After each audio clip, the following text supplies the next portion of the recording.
the incoming inspection area. Our machines have over 10 parts. How do we know if it passes or fails?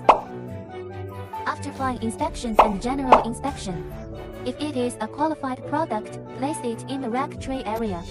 We will distribute the defective products in boxes of different colors. Every step is strictly controlled. Then to the rack placement area for integrated molding, saving maintenance time and cost. Second, the component assembly area. From the assembly area to the finished product area. Have you found that we don't have a single screw on the ground? What measures have we taken? This part has not been inspected in any way. These are already assembled. After our inspection, there will be signs on it.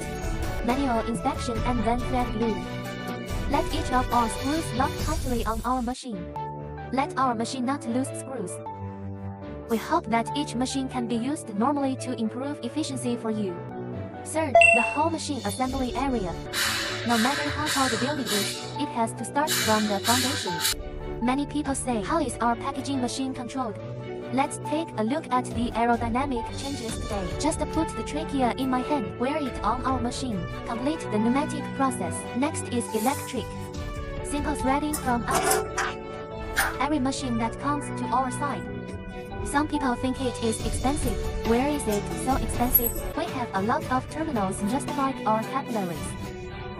Our servo, a total of 12 servos, the whole machine is operated by AI.